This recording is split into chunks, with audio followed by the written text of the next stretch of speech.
The strange thing about war, or one of the many strange things about war, is that many of us want it. It is the last stand. It is the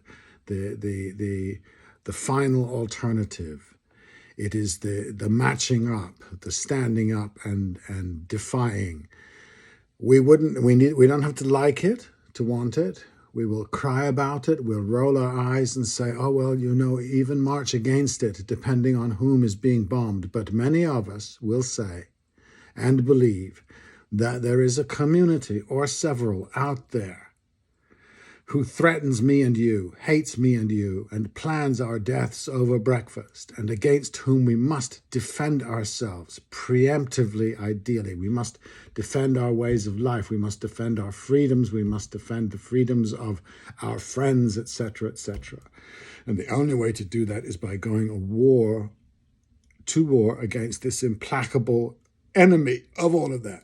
The enemy community will be an enemy to progress, have an inferior intelligence, will be susceptible to madrasas, the very many versions thereof, will never dissent, will in fact believe of us what we believe of them. The people who feel this way live in gated communities and White Houses, Hollywood, Harvard Yards, and Winnemucca, Nevada. There'll be Christians, Arabs, Hindus, Jews, Buddhists, Taoists, Taoists, Yowists. The truths of their views will be reflected in their religious texts, implied or blatant. Their constitutions and bills of rights will be based on the assumption that this enemy is not just out there, but imminent. Their breakfast plans are set. They are on the march. Needless to say, they who feel this way are us. Are they? And once the point is established and agreed upon, it becomes reality, status quo. America, by and large, rolls its eyes when the word Russia is uttered, secure in the thinking that Russians are all deviant. To assert that Putin is not much different than Biden and way smarter than Trump will get you censored at least, scoffed at, and onto some CIA list maybe. What the Trump supporter feels about Biden is almost exactly what the Biden supporter feels the other way around. I live in the US, where the notions of superiorness is not strong in reality, but therefore must be reasserted as frightened children tell themselves they are special and strong before entering any of childhood's frays. I have seen this and been this. It is our culture to its DNA, the basis of what we inaccurately call our democracy. Do we feel this way because of our holy books, or are our holy books existent only because they license this way of living and seeing? The jury's out. I suggest this preoccupation is wrong, stupid, and weak. When people say to me, well, they appeased Hitler and Hitler was this and was that, I'm not hearing you. It doesn't always boil over into war, often because the many men, it is a masculine prerequisite, are cowardly. But when war comes, the latent justification boils forth and sweeps us along like national anthems.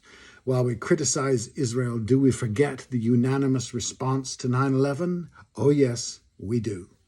There are real enemies often, but they are enemies for a reason always. Where I live, the reason for my community's atrocities are hard to find. No Chippewa flew jets into tall buildings in London. No Africans attacked Plymouth Rock. One might say there was some original sinnings, if one insists. I do think this latent, dimly perceived, much buried past is what makes us particularly condemning of others. It is projection, a habit so essential to the European tradition, we would do well to sift through the three Bibles for sources. But I am a believer in atonements, second chances, and forgiveness when asked, and we don't ask, do we? We insist we never did those things, never made those chains. Or if we did, it was a boo-boo, and it was a long time ago, and everyone else did it too, but they didn't. Aspiring to be what you are not yet is a good plan. Assuming a virtue if you have it not is a lousy endeavor. it doth make liars. It is axiomatic, oxymoronic even, that peoples who claim superiority, cultural, civilizational, genetic, intellectual, are overwhelmed by the spectre of Satan or Nat Turner. Claiming Hamas has no cause is tantamount to saying Turner had none. Go ahead and do that.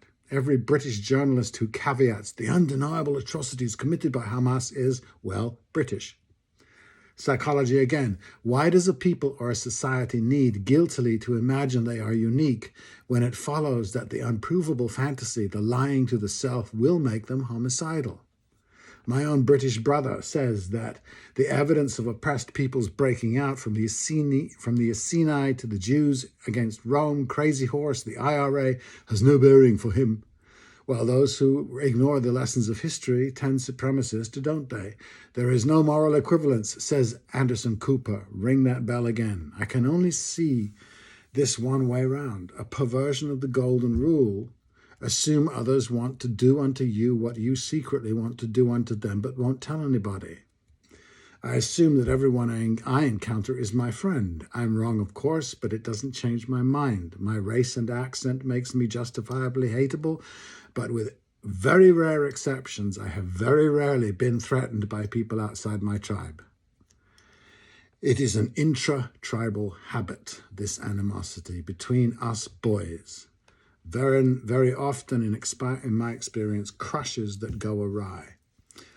Oh, and my assumption is not at all a virtue, a courage, a good thing, rare or exceptional. It is more fun and the outcome of good examples, no good books defining me and mine, and the confidence that comes of looking at the shadow and saying, come on in. Millions of people are like this, billions perhaps, but I live here, not there.